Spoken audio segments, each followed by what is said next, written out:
Mamahaw.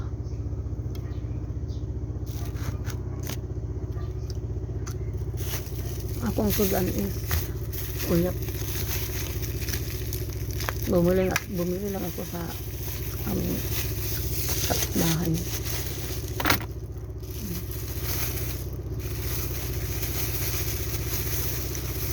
At saka tortang manok. Tortang manok. Tortang talong at with matching coffee.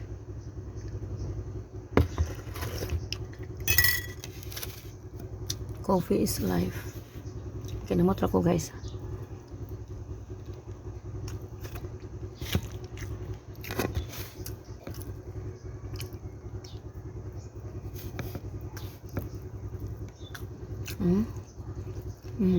Sarap.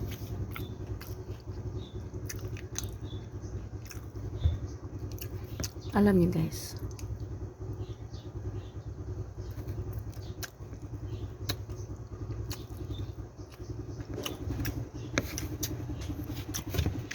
pinag-isipan ko talaga na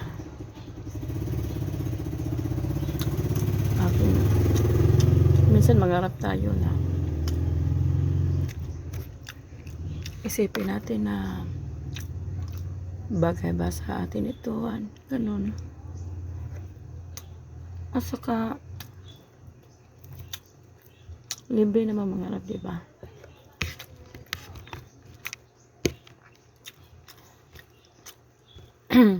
Bakit hindi natin i-try natin mga pangarap? Who knows inside the aparador job, malay natin kung anong mararatnan natin sa ating mga pangarap. Kasi minsan hindi natin magawa dahil sa negative nating pag-iisip na ano ba ito, bagay ba sa atin ito, or ano. Dahil sa ating negative thinking, hindi natin magawa. So minsan naman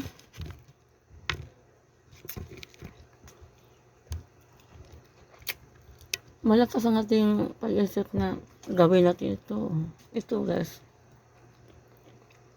Tinatry ko lang.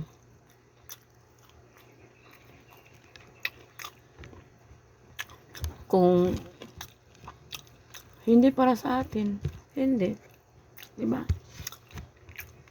Ganun lang. Kasi ang nagbigay naman sa atin lahat ng mga pangarap natin ay ang Panginoon.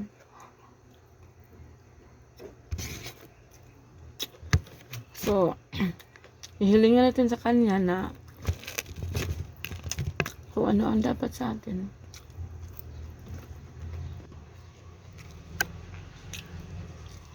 Kasi ang Panginoon lang naman ang nakakaalam, diba?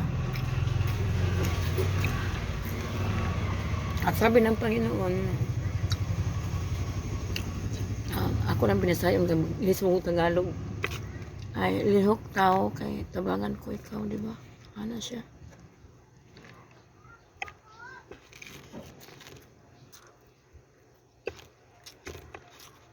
Alam nga naman kung mangarap ka din wala kang ginagawa.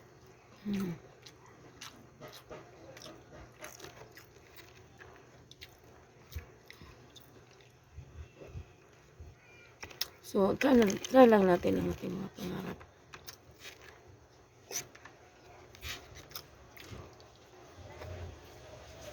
Ating mga pangarap sa buhay.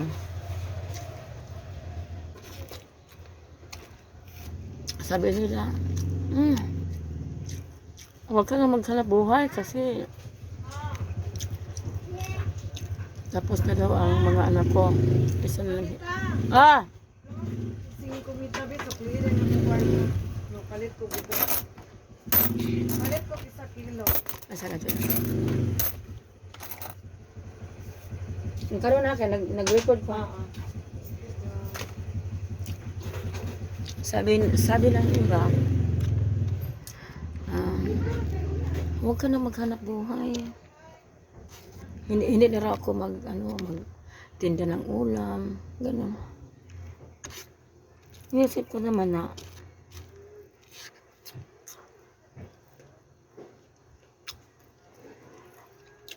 bakit naman hindi na binigyan pa ako ni Lord ng lakas. Di ba?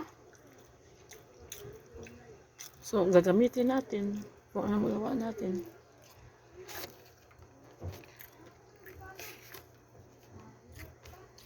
Kahit may anak naman tayo na nagtapos o kung may asawa na sila, pamilya naman sila, hindi naman tayo makaasa na lahat-lahat ibigay nila. Mita. Karon na din. Ano mita? Karon na. Palit ko ano. Gutom ko nila. Nag-meeting, may nila, gipangasabaan ni. Pasti ko mabi, malika na kanan. Ari mi nan. Mako Stick ko yan. Naglutom na nila bata. Di ka nagluto sa putarin. si Mingming raw. Maingay kasi may bumibili. Naglungag ng papa, wa pa. Ha? Naglungag ng papa. So, yun. Ay roto na lang Miki. Mintras ay habang may lakas pa tayo, gumagalaw tayo. Diba? Ganyan lang. Kaya kung wala tayong ginagawa, mas lalo tayong ma-high blood kasi hindi tayo maka-exercise. Yung nakalakad ka patungong market, may dala ka, o exercise na yun, di ba? Makabubuti rin yun sa ating health na mag-exercise tayo. So, hanggang dito na lang. Bye. Please. Ano bang sasabihin ko?